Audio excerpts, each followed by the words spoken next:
Ayan, i-close up ko lang ang kanilang ulam kasi pag malayo kasi parang walang ulam. Pero ayan, makikita nyo naman po, hinimay-himay ang ulam nila.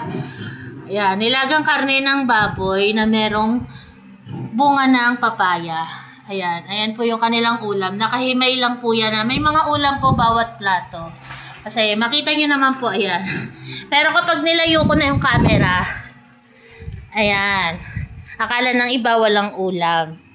Kaya ginanyan ko lang po, di ba? Ayan ang kanilang pagkain for today. Nilagang baboy na merong papaya. Kasi makita nyo naman po, pag ganyan kalayo, mukhang walang ulam. Pero pag ating tinutok ang camera, ayan, nakahimay po ang kanilang ulam. Nakahimay ang ulam. Kasi po, pag nagpapakain kami ng aming mga fur babies, tinatanggalan namin ng tinik, tinatanggalan namin ng buto. Hindi po namin sila pinapakain ng buo-buo na ulam. Lagi po nakahimay. Tapos nakahalo sa kanin. Hindi po siya lugaw. Dinadamihan lang po talaga namin ng sabaw kasi yung iba sa kanila tamad uminom ng tubig. Kaya para habang kumakain sila, hindi sila ma-dehydrate. May tubig yung kanilang kinakain. At ayan na nga po, magpipray na po si Barako. Barako na dito, magpray ka na dito. Pray na.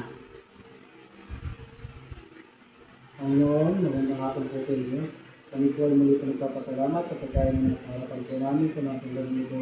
Bigyan niyo po kami ng maraming po mga blessing. Pinagpuri po namin kayo. Amen. Amen. Ayan, thank you Lord sa blessing na to. At meron po silang pagkain ngayong araw. Sorry, rin ka na dito, sorry.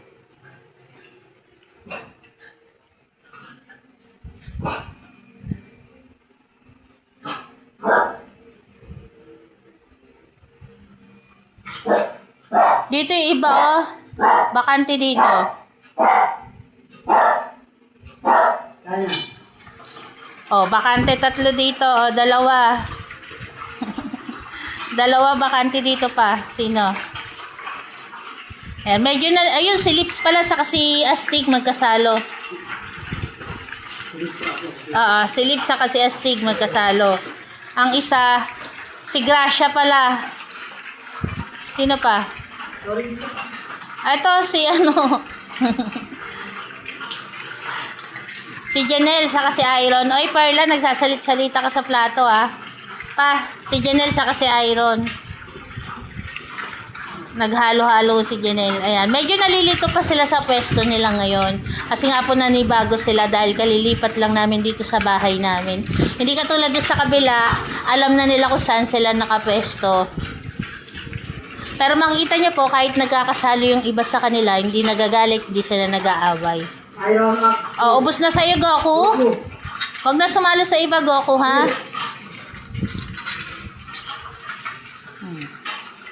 Goku, wag mo na saluhan si Perla. Goku, wag matigas ulo, Goku, ha?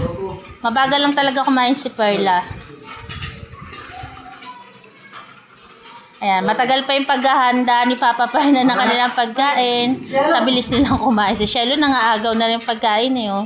Marami pa nagsasabi na kulang yung kanilang pagkain. Pero para po sa amin, kasi kami nga po yung nag-aalaga sa kanila, pwede po natin silang bigyan ng maraming pagkain, maraming kanin kung gugustuhin po natin. Pero ang iniiwasan po natin, pag napasobra yung kain nila, meron po talagang sumusuka. Siguro po nararanasan niya ng ibang par parents na pag sumobra yung kain ng mga par babies nila, sinusuka lang po. Kaya yun ang iniiwasan namin. Kaya yung pagbigay po namin ng pagkain sa kanila, saktuhan lang po, hindi siya sobra para walang sumuka kasi kawawa po sila pag may sumuka. At ayan po, na-rouse na naman nila ang kanilang hapunan ngayong araw. Ayan. O, lalabas na si Sarah. Saka si Goku. O, diba? Ibibideo na natin ang mga lumalabas. Ayun ang iba. Ngayon, ito po yung kinaganda na meron na kami sariling bakuran nga. Ulitin ko lang. Ayan. After nilang kumain, kusa na silang lumalabas. Hindi na kailangan na sabihan na labas na kayo o iisa-isahin ni Papa Perna na ilabas. Dun kasi sa kabilang bahay, after nilang kumain, iintayin pa nilang ilabas sila ni Fernan bago magsiwiwi, magsipupo, sinabara ko. Dito, pag ganyan po tapos na silang kumain, lalabas na po silang kusa. Ayan, dito na sila magwiwiwi. Tapos, ang gagawin na lang ni Fernan, maghahanap ng ginto pag wala na siyang ginagawa dun sa loob. Ayan o, nagwiwi na si Sarah. Diba po? Napakagaang sa pakiramdam na ganito yung nalipatan namin. Ayan na sila o.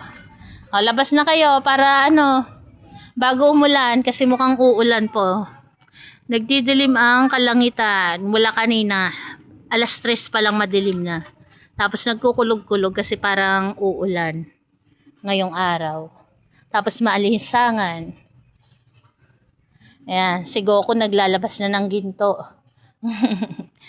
At ayan po, maraming salamat po sa tumapos ng aming video na to. God bless po sa atin. Ay na si Ronda. Si Ronda, saka si Goku after maglabas ng ginto, nagpagpag.